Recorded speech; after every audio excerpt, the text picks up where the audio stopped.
کنفرانس وظایف ملل متحد در قبال اعدام‌ها در ایران و مسئولیت حفاظت از اشرف، ژنو، مقر اروپایی ملل متحد، کاخ ملت‌ها. اریک سوتاس، دبیر کل سازمان جهانی علیه شکنجه. ژان زیگلر، عضو کمیته مشورتی شورای حقوق بشر ملل متحد، گزارشگر ویژه ملل متحد درباره تغذیه 2000-2008. پدی اشدون، نماینده عالی و فرستاده ویژه اتحادیه اروپا در بوسنی 2000-2006. پروفسور اریک داوید، استاد حقوق بین الملل، متخصص حقوق بین الملل بشردوستانه. سید احمد غزالی، نخست وزیر الجزایر 1991-1992. رود وجوود، حقوقدان برجسته ایالات متحده، عضو هیئت امنای سیاست دفاعی آمریکا 2003-2009، رئیس بخش حقوق بین الملل و دیپلماسی دانشگاه جان هاپکینز. خوان گارسه، حقوقدان ارشد بین المللی، مشاور سالوادور آلنده. آن ماری لیزن، رئیس افتخاری سنای بلژیک. جیان فرانکو فاتورینی، نماینده جنبش علیه نژادپرستی و دوستی خلقها مراب در ملل متحد. امانوئل پولین، مدیر اجرایی بنیاد دانیل میتران فرانس لیبرته. دیوید ماتس، حقوقدان، متخصص حقوق بشر بین المللی، عضو شورای حقوق و دموکراسی در دولت کانادا.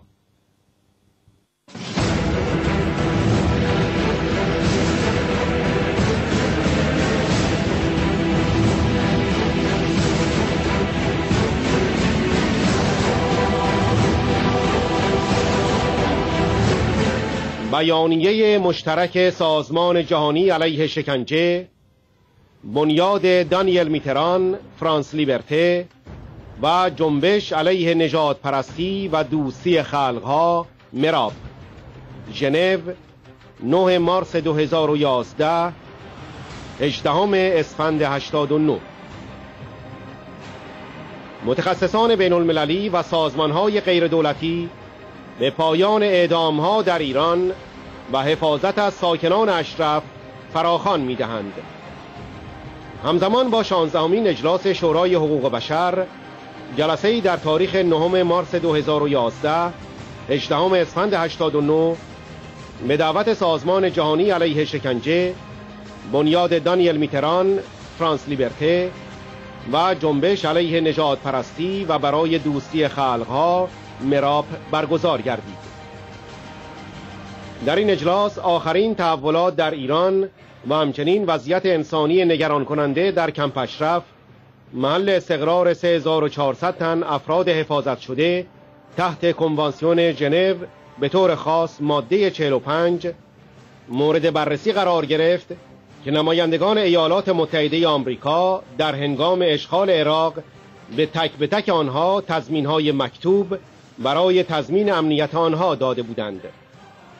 نکات زیر در این جلسه مطرح شد: 1. محکومیت نقض فاحش و گسترده حقوق بشر در ایران. 2. محکومیت تمامی اعدام‌های زندانیان سیاسی، از جمله اعدام اعضای خانواده‌های ساکنان اشرف. 3. لزوم اعمال فشار بر دولت ایران برای آزادی بلادرنگ تمامی افرادی که در قیام‌های ایران دستگیر شدند. 4. حمایت از پیشنویس قطعنامه‌ای که قرار است در 16مین اجلاس شورای حقوق بشر ملل متحد در مورد ایران ارائه شود. این قطعنامه خواستار تعیین یک گزارشگر ویژه در مورد وضعیت حقوق بشر در ایران شده است. ضروری است از کشورهای عضو خواسته شود تا از تصویب پیشنویس این قطعنامه حمایت کنند. 5. لزوم یافتن یک راه حل دراز مدت برای کمپ اشرف و کمک به ایجاد تغییرات بنیادین در ایران و عراق. 6. فراخوان به دولت عراق برای حفاظت از ساکنان کمپ اشرف. 7. فراخوان به دولت سوئیس برای تضمین اعمال کنوانسیون 4 ژنو. 8. فراخوان به کمیسر عالی حقوق بشر ملل متحد برای قرار دادن مسئله حفاظت ساکنان اشرف در صدر اولویت‌ها. 9. فراخوان به ملل متحد و ایالات متحده جهت اتخاذ تدابیر فوری برای حفاظت از کمپ اشرف. تدابیر حداقل و حیاتی بایستی شامل موارد زیر گردد: به کارگیری تمامی اهرم‌های فشار به دولت عراق جهت برچیدن بلندگوهای نصب شده برای شکنجه روانی ساکنان اشرف، توقف تمامی اشکال اذیت و آزار علیه ساکنان کمپ و تمامی تلاش‌هایی که امنیت آنها را در معرض خطر قرار می‌دهد. اعزام و استقرار یک تیم مانیتورینگ ثابت ملل متحد در اشرف و تأمین حفاظت تیم ملل متحد توسط نیروهای آمریکا.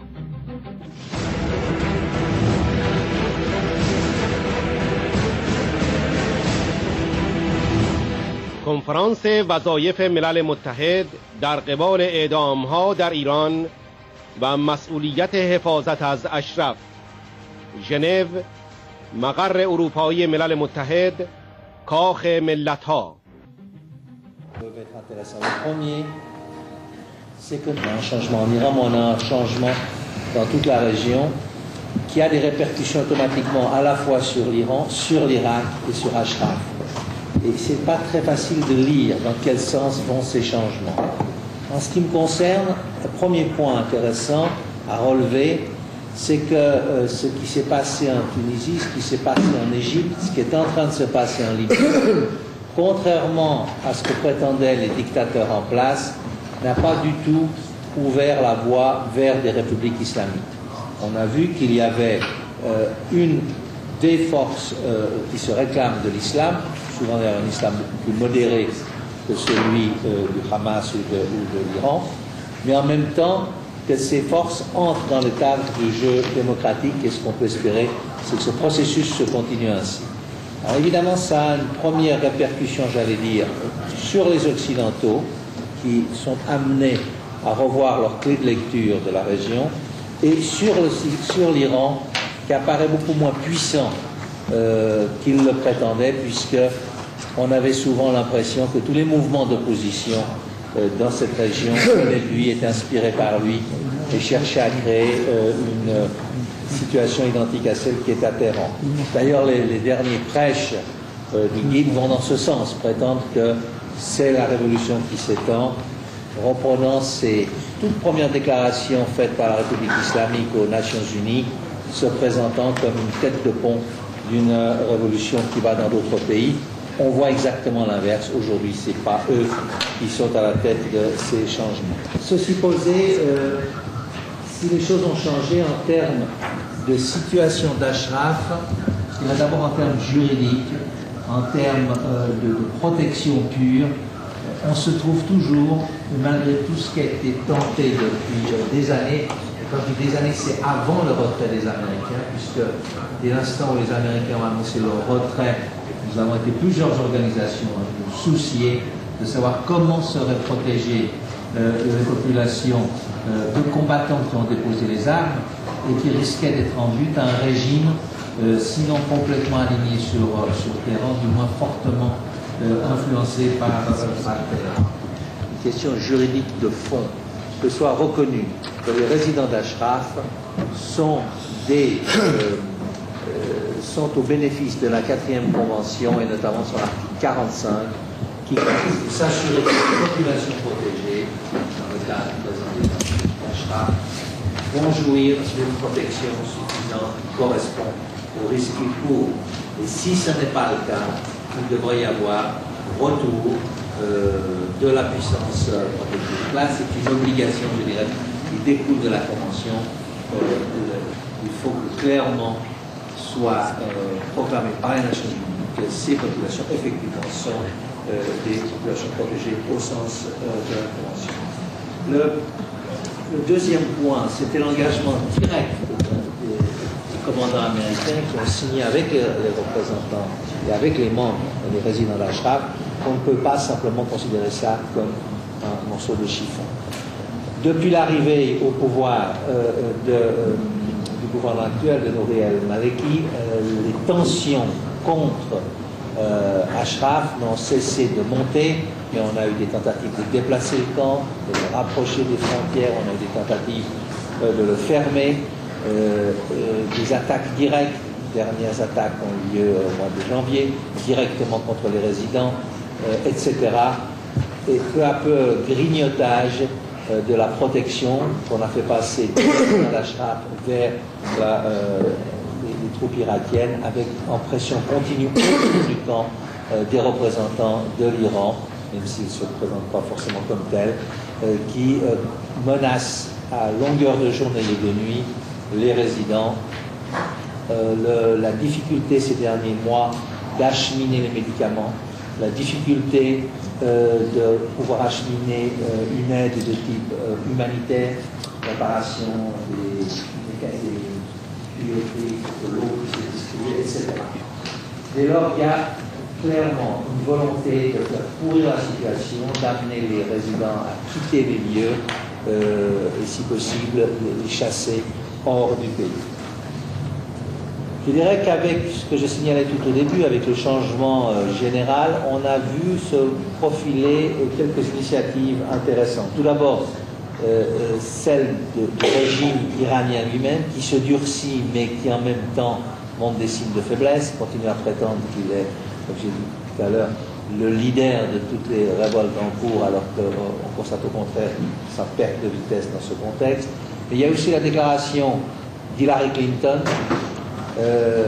déclaration suivie de cette proposition d'avoir un rapporteur spécial sur l'Iran, rapporteur qui est demandé en raison de la non-application par l'Iran des résolutions qui ont été passées, et donc le rapporteur aurait pour tâche essentielle de faire le point sur les raisons, sur les blocages de la non-mise en œuvre. En même temps, le régime s'est durci, les exécutions loin de cesser, ont augmenté, et donc on voit bien qu'on est dans une situation de tension. En même temps, on a eu la visite, c'était hier ou avant-hier, de à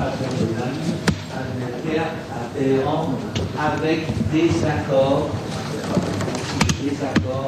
sur une coopération irako-iranienne sur des questions d'intérêt commun pour stabiliser la situation dans la région.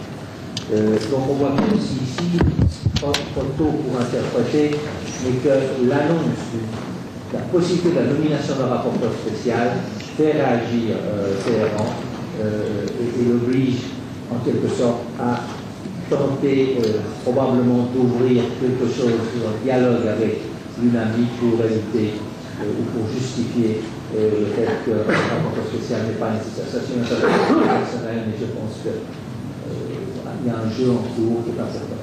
Dans ce contexte-là, il est fondamental de rappeler la situation d'Ashraf et la nécessité de protection, parce que ce n'est pas un problème pour demain, ce n'est pas un problème même pour aujourd'hui, c'est un problème qui dure depuis des années. On a déjà enregistré des victimes directes lors des interventions ces manifestants accompagnés d'auto-J, etc. Aussi des morts par le fait qu'on n'a pas pu acheminer à temps les médicaments. Donc on est dans une situation où il y a déjà eu des violations graves et il est nécessaire de reprendre le contrôle de la situation et d'assurer une vraie protection et également ensuite un jugement pour ceux qui ont permis ces faits. Mais dans une première étape, une protection et une protection via les Nations Unies avec, puisqu'elles sont encore présentes sur place, l'encadrement des forces américaines qui doivent constituer, comme elles n'auraient jamais pu cesser de le faire, un forme de sécurité autour du camp avec le mandat des Nations Unies pour que cette population protégée reste protégée. Merci. Monsieur le Président, Mesdames, Messieurs, alors, c'est de ça que je veux parler, pas de l'analyse juridique qui était excellemment faite par des très éminents juristes. Alors, tout ce que nous avons obtenu jusqu'à maintenant, c'est cette déclaration du 10 août 2010 de l'année dernière sur la situation humanitaire alarmante au camp d'Ashraf, qui a été signée à titre individuel par un certain nombre de membres du comité consultatif des droits de l'homme. Et là, deux choses sont demandées, et ça doit être, à mon avis, les deux lignes d'attaque. D'abord, violation de la Convention, 4e Convention de Genève, que le professeur Garcès a très bien détaillé. Mais entre-temps, et c'est dit dans la Convention numéro 1, c'est la Suisse, État dépositaire, qui est chargé de faire respecter les conventions. Alors que les conventions à Ashraf soient gravement et en permanence violées, c'est évident. Et c'est de l'obligation de l'État dépositaire des conventions d'intervenir. Normativement, juridiquement, ils sont obligés de faire respecter les conventions. Toutes les conventions, donc aussi la 4e. Il faut les attaquer. Deuxièmement, il y a le problème du Haut-Commissariat. Madame Pilet a envoyé des gens à l'intérieur de la mission des Nations Unies à Ashraf, vous connaissez tout ça. Mais ce qu'elle doit faire, ce qui est de son devoir, et ce que nous devons obtenir d'elle, c'est que, d'une part, que les droits de l'homme, j'ai parlé du droit humanitaire, la convention c'est les droits humanitaires, moi je viens aux droits de l'homme. L'Irak est un des 192 États membres des Nations Unies, qui a signé la Déclaration universelle. Autrement, on ne peut pas être membre des Nations Unies si on ne signe pas la charte et la déclaration. Donc ils l'ont signé. Ils pratiquent la torture. Hein, on vient de l'entendre, juridiquement indiscutable. On pratique la torture contre les habitants d'Ashraf.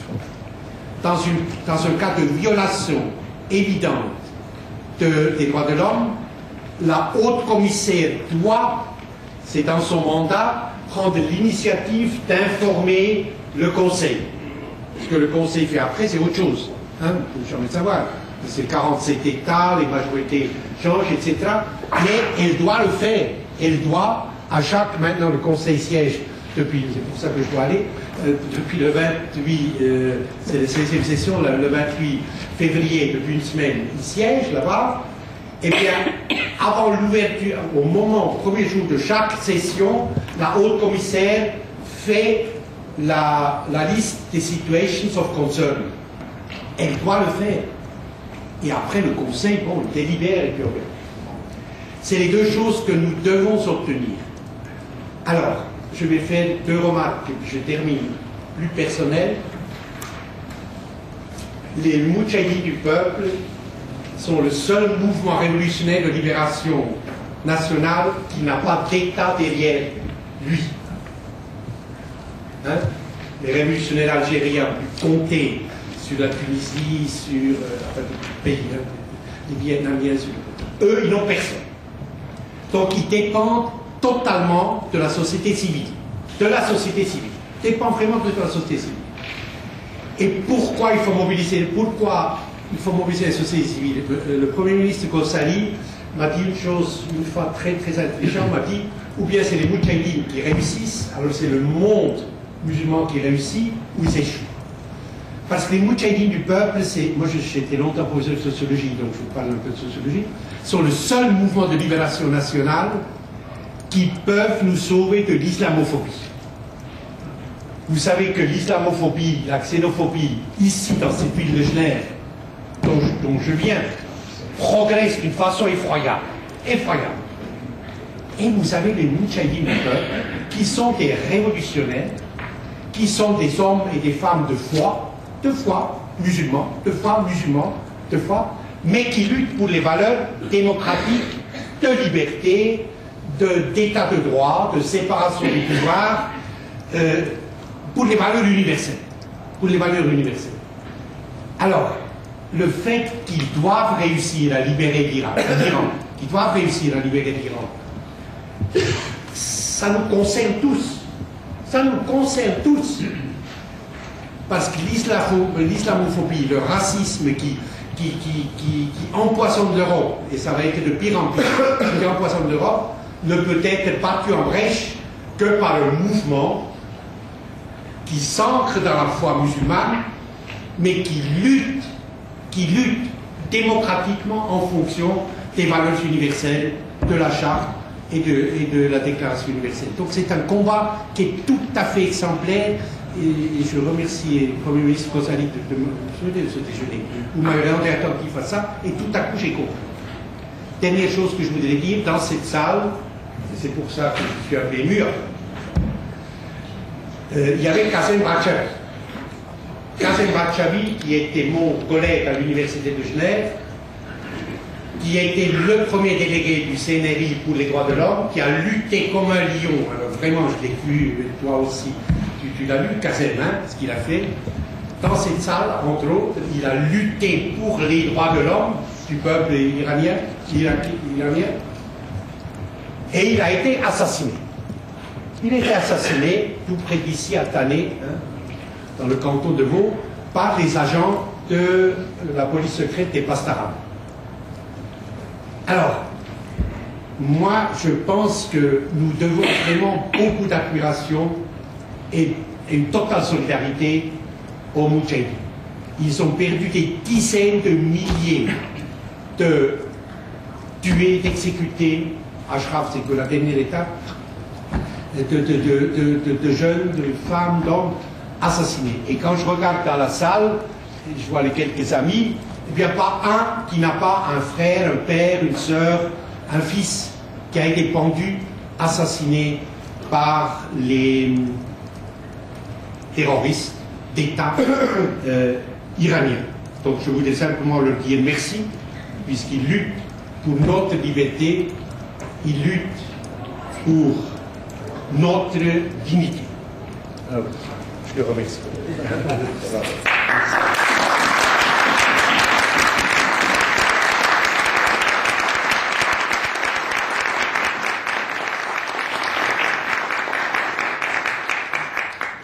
I think, in particular, the fact that the things that are being fought for in Ashraf, in Iran, in Libya, in Tunis, in Egypt, these are not, as our leaders so often tell us in the Western countries, Western values.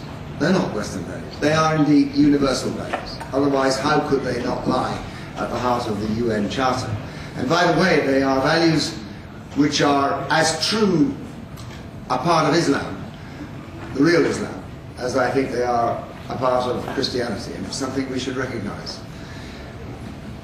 Mr. President, if you'll forgive me a personal recollection, between 1974 and 1976, I was a first secretary in the British Mission in Geneva, in what was then the Route de Vermont.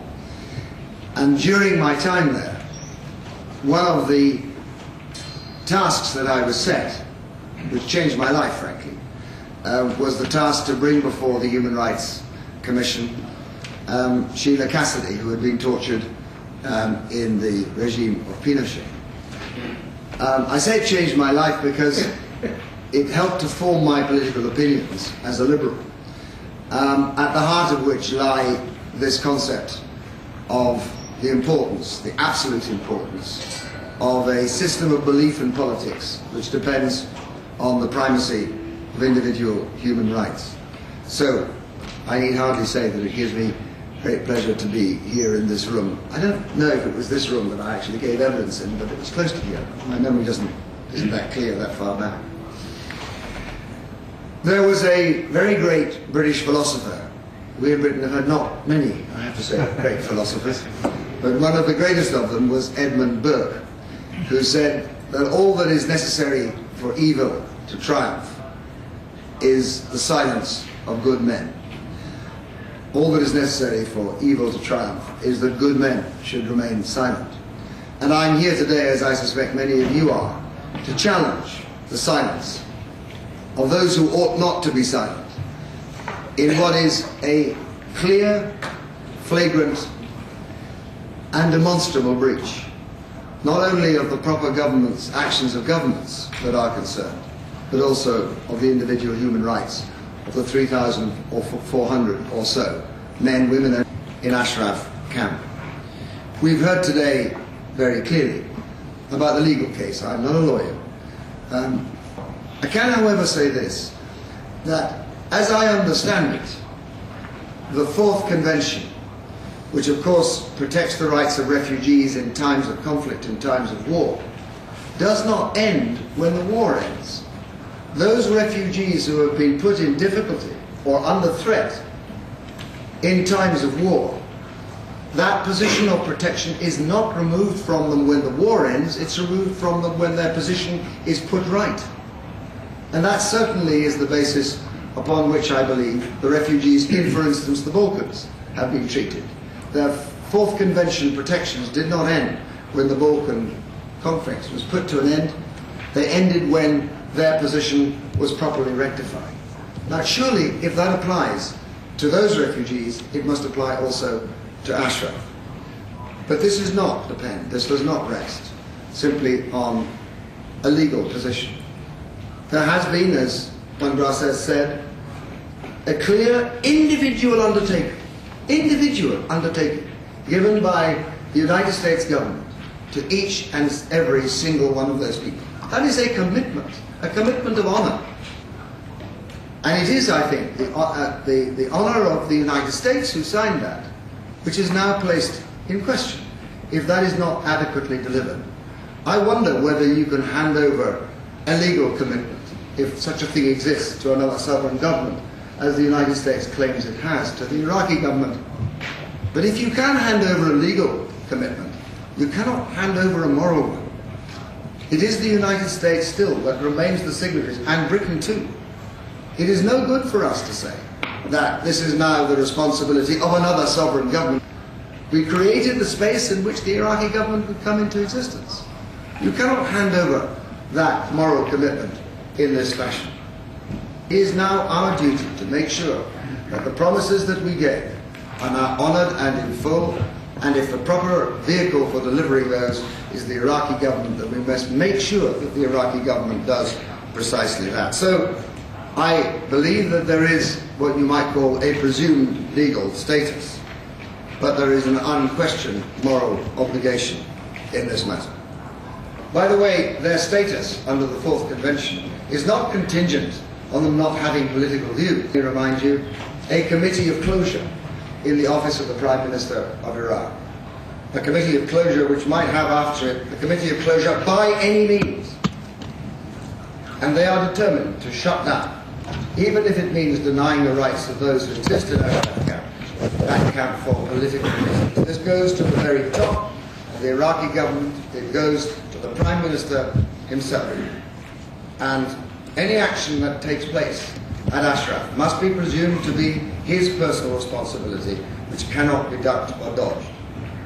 The second is, as we know, the Iraqi security forces have been very active. People have been killed, as well as maimed and injured, and others have been denied their rights to medical treatment. And indeed, not only have there been a denial of rights, there is, as we know, this now 24-hour non-stop campaign through loudspeakers, 210 loudspeakers. Ladies and gentlemen, it's not a generally known fact, but this business of white noise I was just discussing with Juan Gares, it is rightly called a mental torture. I cannot imagine what it must be like with 210 loudspeakers at maximum volume, day after night after day after night without stop. And to live under those circumstances must indeed be a terrible thing. And then we know as well that there have been most unjust executions, even this year, in Iran, for the simple act of being a relative of somebody in Ashraf camp. For the simple act of going to visit your relative, people have been executed, even in January and February of 2011. The duty of protection should be exercised, but I will not be happy until there is a permanent UN presence in Ashraf camp. And only then will I feel a little bit less concerned than I feel now. All that is necessary for evil to triumph is that good men should stay silent. So I agree with Mr. Ziegler. Why is it that the Human Rights Commission has remained silent? Why is it that the Swiss government has remained silent? Why is it that Baroness Ashton, by the way, a very good friend of mine, has remained silent? We have to ensure that people speak on this, for it is in a very dangerous situation with few enough protections, the least protection that we can call. It is important that it happens, and it's important this happens soon. Thank you, Mr. President.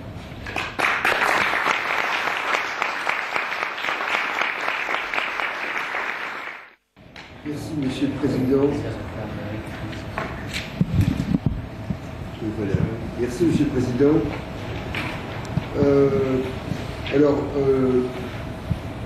Inutile, je pense, de rappeler les faits qui viennent d'être mentionnés. Encore que la situation présente peut-être certaines particularités. La situation actuelle d'Ashraf est en quelque sorte le résultat des conflits armés entre les États-Unis et l'Irak en 2003, soit on considère que la situation actuelle de non-belligérance entre l'Irak et les États-Unis a en quelque sorte transformé la situation des personnes, la situation juridique des personnes se trouvant à Camp Ashraf, mais ce qui ne changera finalement rien quant aux droits et aux obligations à la fois des résidents de Camp Ashraf et d'autre part des membres de la communauté internationale.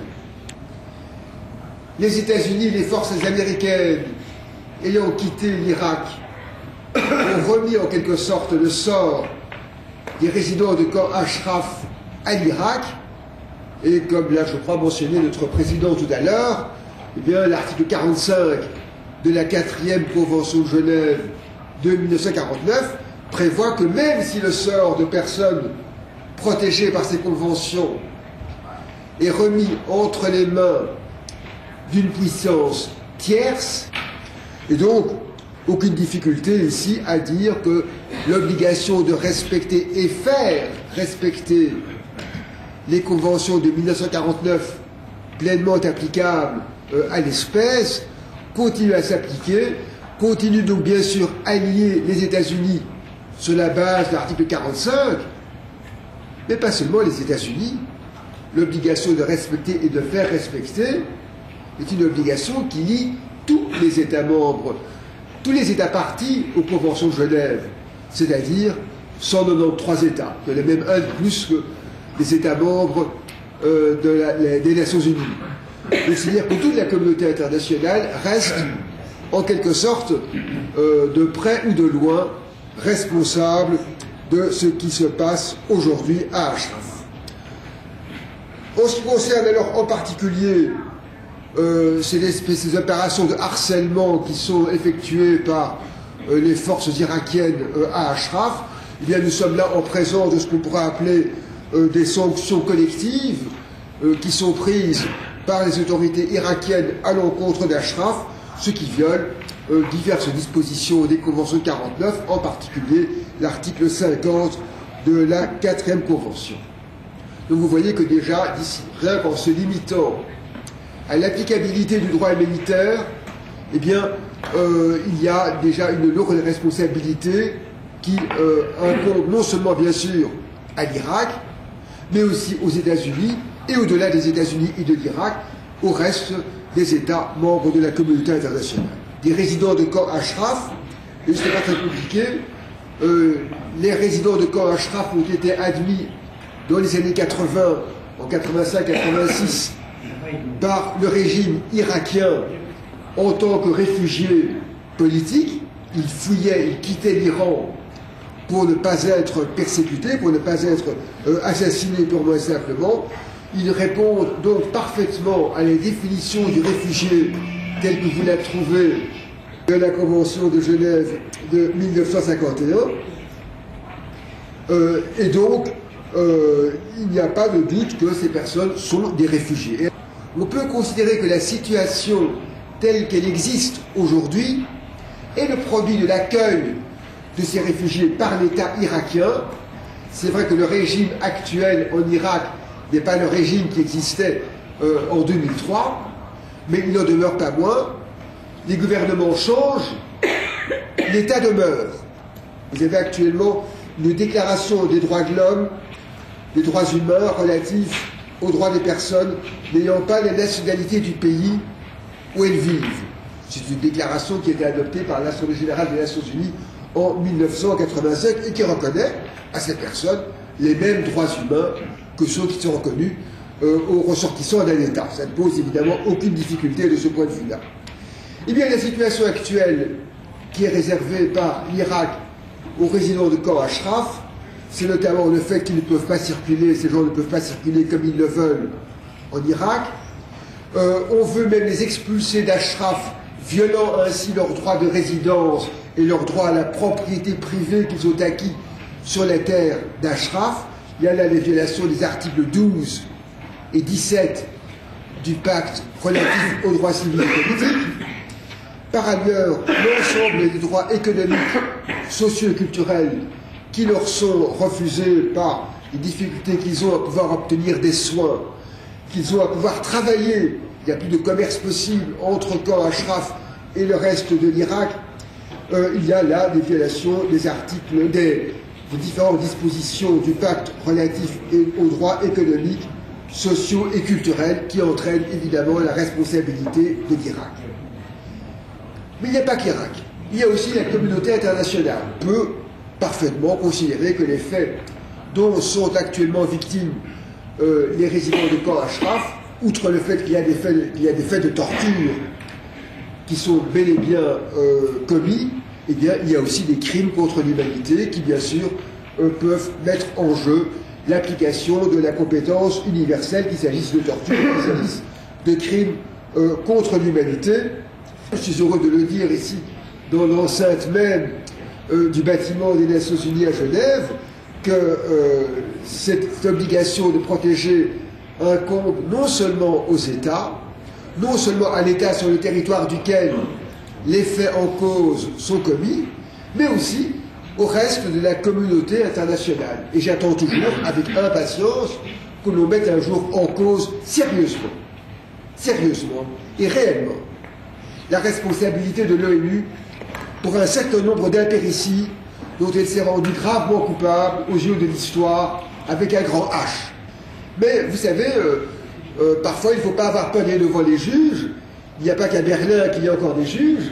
Il y en a dans l'ensemble de la communauté internationale. Et peut-être qu'un jour, les privilèges et immunités dont l'organisation peut se prévaloir devront céder le pas devant le droit au juge, un des droits les plus fondamentaux de l'homme, un des droits qui d'ailleurs dans certains cas, dans certaines hypothèses d'ailleurs déjà, ont été reconnus comme pouvant l'emporter sur l'immunité de juridiction dont une organisation pouvait éventuellement se prévaloir.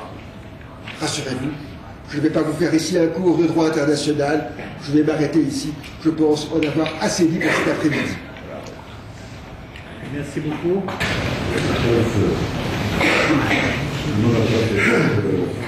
Une crise humanitaire grave. Vous avez à juste titre avec l'urgence dans les mesures nécessaires pour protéger la population machin. Quelques points de en 2003, quand il y a eu l'invasion de l'Irak par l'armée des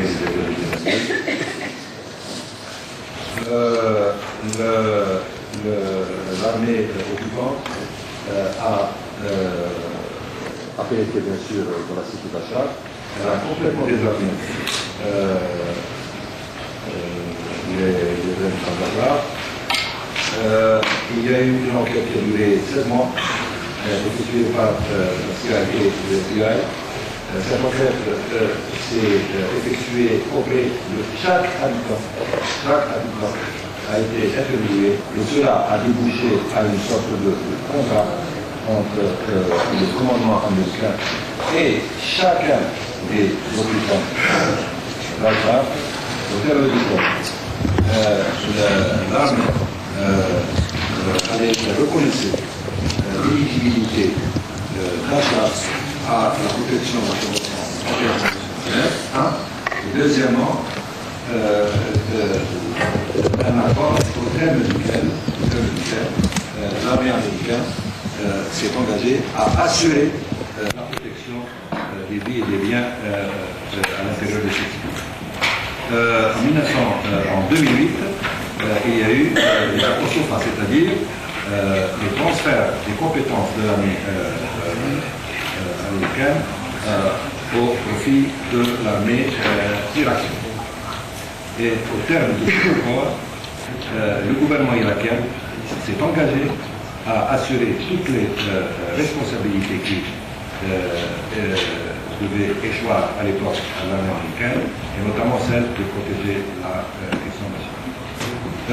Dès la fin de 2008, après la suite d'action de harcèlement d'Ashraf, directement par les services attachés au chef du gouvernement irakien, et indirectement par le régime de Bolla, qui visait tout simplement à détruire. Et on n'a pas cessé d'assister depuis le début, jusqu'à maintenant, à une action crescendo qui vise d'un côté à utiliser les moyens de torture, de menaces, d'intimidation, de harcèlement, de blocus sur les aliments, les médicaments, l'eau, l'électricité, etc. Et qui vise non seulement à expulser ces personnes, mais surtout à les dégoûter, à les obliger à sortir du territoire irakien.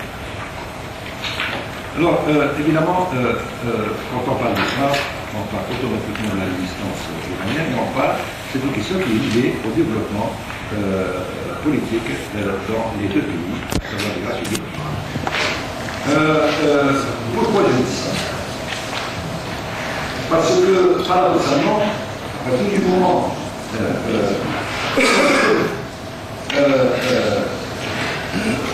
ce lien est visible, il se trouve que depuis 2 ans, ce qui se passe dans la rue en Iran, c'est-à-dire une situation de contestation du régime lui-même, les manifestations qui ont eu lieu en juillet 2009, apparemment liées aux élections en fait, c'était vraiment un soulèvement populaire qui a continué à se monter comme tel contre le régime. C'est la première fois depuis la Fédération les opérations sont développées à la dictature iranienne. Et c'est un régime qui est devenu un régime d'abord. On le voit d'ailleurs, la chute du Mossad, de la rassasiation du régime irakien, est bien l'indicateur qu'il y a un début de convention techniquement du système contre un régime, et ça c'est classique, contre un régime dictatorial, ce sont de avoir fait il tend à faire diversion et créer des situations à l'extérieur. C'est pour ça que depuis 3 ans, l'Iran n'a pas cessé de faire pression sur le gouvernement irakien, qui d'ailleurs, à travers la création nationale, qui s'est montré extrêmement compétent et extrêmement soumis au régime iranien. C'est pour ça que, avant de penser à la solution américaine, qui interviendra un jour avec la stabilisation de la situation en Irak, eh bien, le devoir de la communauté internationale, c'est de prendre des mesures pour parer au danger immédiat et qui est actuellement, directement ou indirectement, le régime iranien, indirectement, à travers les opérations qu'il émet à l'endroit du gouvernement irakien. Donc, il nous faut travailler sans cesse pour que l'Organisation des Nations Unies soit présente en permanence, au sein du conflit. Et que deuxièmement, il y ait une protection qui soit assurée. Et là, à cet organisme, à l'UNAMI notamment, qui doit être protégés des opérations extérieures, notamment de celles qui viennent du régime iranien. Et là se pose le problème de la responsabilité des États-Unis. Les États-Unis d'Amérique vont pouvoir affirmer avec force ces principes de l'État sont responsables. Ce n'est pas parce que l'État ils sont dégagés de leur responsabilité morale, politique et légale pour assurer donc c'est là qu'intervient le rôle des États-Unis complètement le rôle des dernièrement, pour finir, j'arrive à la 10 minutes, nous avons besoin, Monsieur le Président, de faire le lien entre ce qui s'est passé en Afrique du Nord, ce qui va se passer certainement encore, et ce qui se passe en Europe. Oui, on voit bien que le régime iranien fait mine d'encourager les mouvements russes, lui qui, de son côté, condamne à mort tous les gens qui manifestent contre le gouvernement. Mais il faut s'attendre à ce que la situation s'accélère en Iran. Just completed 8 years on the UN Human Rights Committee and meeting in Pally Wilson, doing a host of countries. Iran's coming up in July, by the way, ladies and gentlemen. You're all invited to the examination in Pally Wilson, probably actually in Palais des Nations. Get on the list for July of 2011. Iran will be undergoing its examination under the International Covenant on Civil and Political Rights. But I do think it's well to remind ourselves of what the Ashraf situation presents in terms of human rights questions. First, Kofi's best moment, I think, as Secretary General was when he appointed a high-level panel on which served people like Robert Badinter and Amri Moussa, Secretary General of the Arab League, and Brent Scowcroft and others, Gareth Evans. And in this high-level panel, they coined the phrase responsibility to protect, R2P. And it's been quite a pleasure to discover how mobilized and aroused Europe is on this issue. I think in the US, the politics are evolving in a fashion in which you're, in fact, gaining a similar collection of luminaries who take the issue seriously, so that one hopes that the UN does not lag too far behind those two countries and other countries like France and Belgium. But Maliki is very close, I can say this as an American, to the Iranian regime, and I should have no doubt about how he would indulge the wishes of Tehran. So R2P is the first legal standard I would quote in worrying about this condition, but it would be the height of hypocrisy to have the UN itself turn its back on the Fourth Geneva Convention, which says that civilians have to be protected with medical care, with housing, with education, with facilities of recreation, and not be subjected to, indeed, the white noise that was condemned in the European Court of Human Rights. And then in terms of the rights of the people of Ashraf under the Covenant on Civil and Political Rights, which really is a restatement of the customary law of human rights. Most of the treaty instruments on human rights now have migrated into the standards of customary law, which are binding on all countries, yea, into a category called jus cogens, cogent law, which is the kind of law that a country cannot opt out of. The right to be free from torture, which is Article 7 of the Covenant on Civil and Political Rights. Article 6, the right to life. The right to human personality, the right to recognition before the law. And all of those are at threat the way that Ashraf is being treated within Iraq.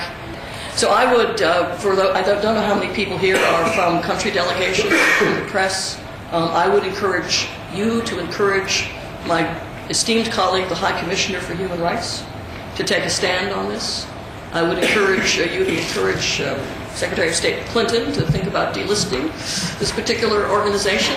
But I also do think it's critical this be something that is made an issue on the 38th floor of the UN in New York, that Ban Ki-moon should understand that the integrity of his record depends upon discharging this UN mission with integrity, and that abandoning people to the sadism of the Iraqi regime in this circumstance is not legal, it's not moral, and it's bad politics. One has to figure out the points of persuasion, called leverage, you might even call it pressure, done politely, done in ways that don't irritate people, but they will make both the members of NATO and the leadership of the UN and the leadership of the American military take this seriously as a commitment of honor for both the US, for the UN, for Europe, and for the world community at large. It's simple, it's discreet.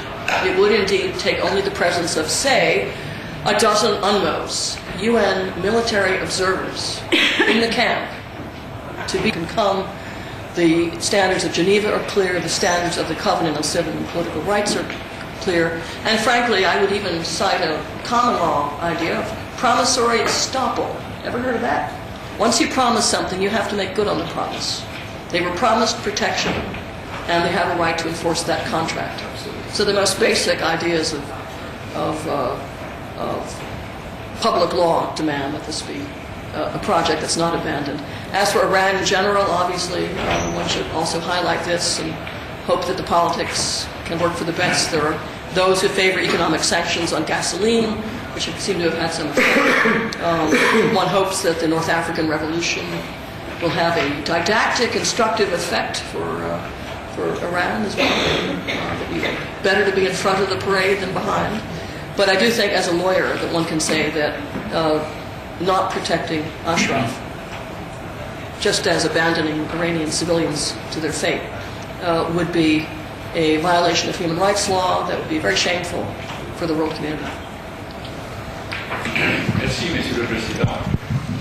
D'abord, permettez-moi de vous manifester aussi l'honneur d'adresser la parole dans cette enceinte et sous l'auspice de la Commission des droits de l'homme des Nations Unies. En ce qui concerne la population du président Ashraf, il faut que vous sachiez que nous assistons à Ashraf à une expérience peut-être première et de torture à ciel ouvert pour l'ensemble de la population dans une ville. Normalement, la torture s'applique dans des enceintes fermées, n'est-ce pas? Mais ici, c'est en pleine lumière du jour et sous la forme de torture particulièrement psychologique, mentale, qui est aussi grave que la torture physique. Et je souhaiterais parler en particulier de la torture et de ce que les experts tortionnaires appellent la white noise, ou torture du bruit, du bombardement acoustique, qui jusqu'à maintenant, dans plusieurs pays, malheureusement, a été appliquée sur les individus, jusqu'à ce que leur structure mentale, psychologique, physique soit brisée. Et cette torture est tellement grave que lorsque les médecins britanniques se sont appliqués à essayer de mesurer l'intensité de la torture sous ses différentes formes, par exemple, une étude récente des médecins britanniques a publié une étude à partir de l'enquête sur les 300 survivants de torture dans les Balkans. Et ils ont essayé sur un segment de 1 à 4 de mesurer l'intensité des différentes formes de torture. Alors, pour vous donner une idée, la torture de la privation du sommeil, elle se trouve dans un niveau de 3,1. Et la torture du bruit assourdissant dans un niveau de 2,8. Donc au-delà de la moitié de 0 à 4. Et ceci est en train d'être appliqué à tous et chacun des habitants de Ashraf. Cela a commencé au mois de février de l'année dernière en installant des haut-parleurs très puissants autour de la ville et qui menaçaient les résidents de les tuer, de violer les femmes et de s'égorger et enfin de les soumettre à des menaces de cet ordre-là. Et la torture psychologique s'applique d'une manière graduellement croissante. Ils sont passés à 60 haut-parleurs, 80, 120, 180, et maintenant ils en sont déjà à 210. 210 haut-parleurs, jour et nuit. Ça signifie que les habitants pratiquement, donc même la nuit, ne peuvent pas se priver de ces menaces et de ces bruits assourdissants. Et c'est une torture. Et je suis un peu frappé de deux choses. D'un côté, des responsables politiques qui disent qu'ils suivent de près la situation à Ashraf, mais ça ne suffit pas. Les gens continuent à être sous la torture. Et cependant, je dois dire, la Commission des droits de l'homme des Nations Unies, jusqu'à maintenant, il ne s'est pas manifesté non plus à propos de cette action de torture collective. Or, les moyens légaux et les obligations légales existent. Et nous avons eu l'opportunité de porter devant une cour de justice, et c'est fait, et de les mettre en rapport avec la Convention de Genève.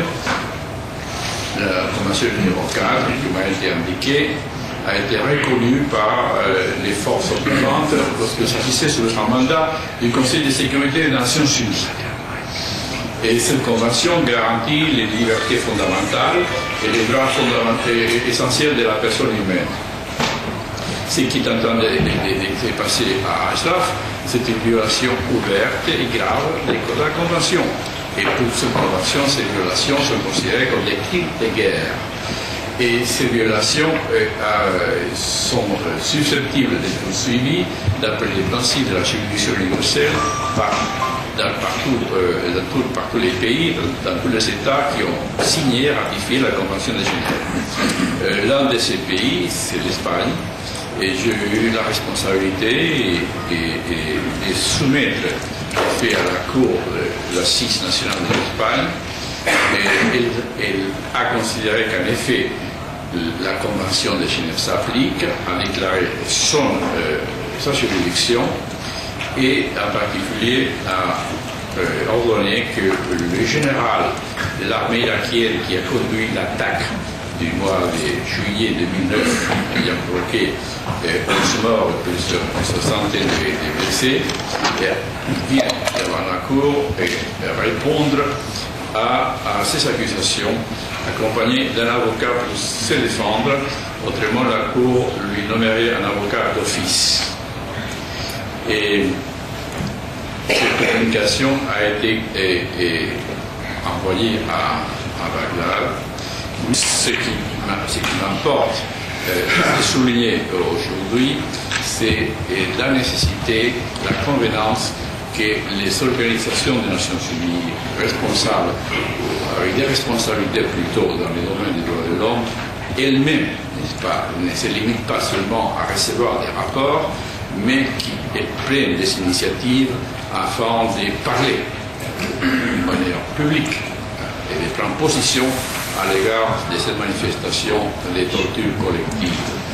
Je me permets donc de faire un appel ici à la Commission des droits de l'homme pour qu'elle se manifeste ouvertement et clairement là-dessus. Merci. Je vais parler plus spécifiquement de la situation d'Ashraf et de ce que ça suppose en termes de rééquilibre régional. En fait, pour ceux qui ont suivi au fur et à mesure des années l'évolution de la situation militaire, la responsabilité que les États-Unis ont pris en fait au moment où ils désarment un groupe est une responsabilité dont ils ne peuvent pas se défaire. Le problème posé à Ashraf, c'est que, à l'évidence, le danger, le traitement qui est réservé aux gens d'Ashraf et la difficulté de les protéger montrent qu'en fait, la guerre en Irak a servi à étendre la zone de pouvoir de l'Iran et donc fatalement de l'actuel gouvernement de l'Iran. C'est extrêmement désagréable de l'admettre pour le pouvoir américain, quel qu'il soit, a fortiori, dirons-nous, pour ceux qui ont entamé cette guerre, mais beaucoup de monde, en France et ailleurs, avait dit que là se trouvait le risque. Est-ce que l'ONU fait correctement le travail qu'on attend d'elle? Donc, je pense qu'il faut encore et toujours rappeler à M. Becker qu'il y a beaucoup plus à faire On pense en particulier aux techniques de torture que représentent par exemple tous les haut-parleurs et toutes ces techniques, le refus de soins, tout ce qui fait la base finalement de notre travail ici comme rapporteur depuis des années. Donc là je pense qu'on devra aujourd'hui, j'espère que la condamnation de l'Iran dans cette structure, tant que le Conseil est ouvert, sera très très claire, et au moins on aura ça, mais qu'on puisse aussi avoir cette compréhension stratégique du fait que l'Irak est aujourd'hui sous contrôle, dans le fond, des forces iraniennes, et que je ne peux pas dire que ce sont seulement des pantins, ceux qui dirigent l'Irak, mais c'est ce qu'on entendait dans la rue, quelque part. Donc c'est clair aussi que les mouvements qui se produisent aujourd'hui dans le monde qui entoure cette zone tentent de mettre en évidence ce type de fonction de gouvernement qui ne correspond dans le fond à rien par rapport à la population. Et dans le cas de l'Irak, on est exactement à ça. Je pense qu'à l'occasion du débat sur la résolution Iran, je pense que, non pas négativement par rapport aux États-Unis, mais positivement, on obtienne l'exercice effectif, en coordination avec l'ONU, de la fonction de protection. Voilà, je vous remercie. Zemra est membre fondateur de la Coalition mondiale contre la peine de mort qui a vu le jour en 2002 suite au premier congrès mondial tenu à Strasbourg en juin 2001. La Coalition mondiale compte à ce jour 114 membres, parmi lesquels des organisations non gouvernementales nationales et internationales. La coalition a également fait du 10 octobre la journée mondiale contre la peine de mort. Depuis la création de la République islamique en Iran, en 1979, des millions de personnes ont été victimes de discrimination ou privées de leurs droits fondamentaux en raison de leurs convictions politiques, leur ethnicité, leur sexe, leur sexualité, ou parce que adhérant à une philosophie ou une religion différente de celle de l'islam. La République islamique d'Iran se trouve régulièrement dans le peloton de tête de le triste classement du nombre d'exécutions capitales par pays. Il est probablement le premier si on tient compte du nombre d'exécutions exprimées en pourcentage de la population du pays. L'utilisation de cette peine, parfois de manière théâtrale, permet au régime de Mollah d'entretenir un climat de peur, voire de terreur. La peine de mort est un instrument entre les mains du gouvernement pour faire face à l'instabilité politique et à la crise sociale. Depuis 2004, la République islamique d'Iran refuse la visite du rapporteur spécial des Nations Unies contre la torture. La haut-commissaire aux droits de l'homme, Mme Naïm Pillay, a déclaré « Nous avons appelé l'Iran à plusieurs reprises à mettre fin aux exécutions. Je suis très consterné par le fait qu'au lieu de prêter attention à nos appels, les autorités iraniennes semblent avoir intensifié le recours à la peine de mort. » En réalité, dans les temps plus récents, on constate un accroissement du nombre d'exécutions suite à des procédures judiciaires introduites contre des opposants accusés de conduire une guerre contre Dieu, autrement dit Moharem. Selon différentes sources concordantes, plus de 100 personnes ont été exécutées entre l'élection présidentielle du 12 juin 2009 et le début du deuxième mandat de Mahmoud Ahmadinejad, le 5 août de la même année. Plus de 120 personnes ont également été exécutées entre la fin du mois de décembre dernier et le mois de janvier de cette année, soit 4 fois plus que l'an dernier pour la même période. Un prisonnier politique kurde, Hossein Kezri, a été exécuté le 15 janvier 2011 à la prison d'Ouroumieh pour Moharem. Madame Zahra Barami, mère de 2 enfants de nationalité néerlandaise, arrêtée dans les manifestations de l'Ashura du 27 décembre 2009, a été elle aussi exécutée le 29 janvier 2011. Ali Salemi, exécuté le 27 décembre 2010. Jafar Kazemi et Mohamed Ali Agaï, exécutés le 24 janvier 2011. Les 3 hommes ont été pendus à la prison Evin de Téhéran. Ils étaient accusés de soutenir une organisation interdite, l'organisation des Moudjahidines du peuple d'Iran. mouvement d'opposition bien connu en Iran, et toujours victime de l'oppression du pouvoir en place à Téhéran. Tous trois étaient inculpés de propagande contre le régime, ou de Mohed, et d'avoir visité le camp Ashraf en Irak. Camp qui abrite les membres de l'ONPI et où vivent les fils de M. Kazemi et M. Saremi. Jafar Kazemi et Mohamed Ali Agaï avaient passé respectivement 11 et 7 ans en prison pour avoir soutenu l'ONPI. Ali Saremi avait passé au total 24 ans dans les prisons iraniennes. Une partie à l'époque du Shah, le reste sous le régime théocratique de la République islamique. Les 3 hommes ont été torturés pendant des mois afin qu'ils participent à des confessions télévisées contre l'ONPI. Ils ont tous résisté à ces pressions. Des parents d'autres résidents du camp d'Ashraf sont également condamnés à mort par le système judiciaire iranien, accusés précisément d'avoir rendu visite au camp d'Ashraf. Dans les faits, 3400 membres de l'ONPI vivent au camp d'Ashraf, à proximité de la frontière iranienne, et cela dérange grandement les autorités iraniennes à cause du rôle que cette organisation joue dans le mouvement de contestation en Iran. Selon plusieurs sources concordantes, depuis plusieurs mois, les résidents du camp d'Ashraf sont victimes de harcèlement, de pression et de conditions de blocus par les autorités irakiennes qui souhaitent les voir quitter l'Irak. Depuis plus d'1 an maintenant, les résidents du camp d'Ashraf sont victimes d'une forme de torture psychologique qui a suivi les attaques meurtrières dans le camp en juin 2009. Tout ceci se passe en parfaite violation des dispositions des conventions de Genève. Il est temps que les Nations Unies prennent toutes les dispositions nécessaires à la sauvegarde de l'intégrité psychologique et physique des résidents du camp d'Ashraf. Il est temps que les États-Unis d'Amérique assument également leurs responsabilités et honorent les engagements pris vis-à-vis de chacun des résidents du camp.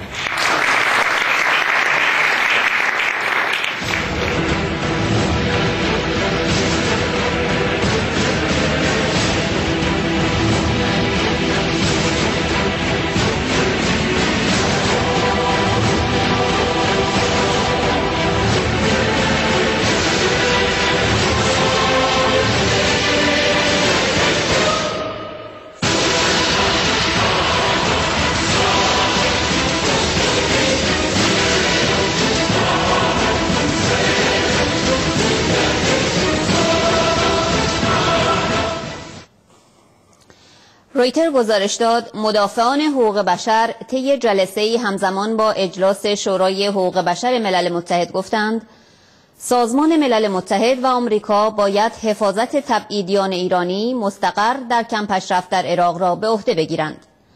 به گزارش رویتر، پدی اشتون از رهبران حزب لیبرال دموکرات انگلستان که ریاست نمایندگی ملل متحد در بوسنی را به عهده داشت اظهار داشت هم آمریکا و هم ملل متحد باید حفاظت ساکنان اشرف را مجدداً به عهده بگیرند، زیرا این یک موضوع اخلاقی و اجرای تعهد و وظیفه است.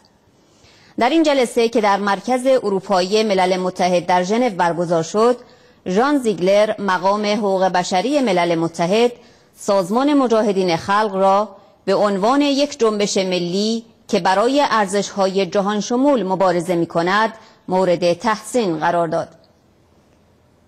سید احمد غزالی نخست وزیر پیشین الجزایر نیز گفت 3400 نفر که به مدت 25 سال در اشرف مستقر بودند تحت قانون انسان دوستانه بین المللی باید مورد حفاظت قرار بگیرند و عراق باید توطئه‌هایش را علیه آنها متوقف کند. رویتر افزود ساکنان کمپ میگویند آنها به وسیله 210 بلندگوی آزاردهنده و تهدید کننده 24 ساعته از سوی دولت عراق هدف شکنجه روانی قرار دارند.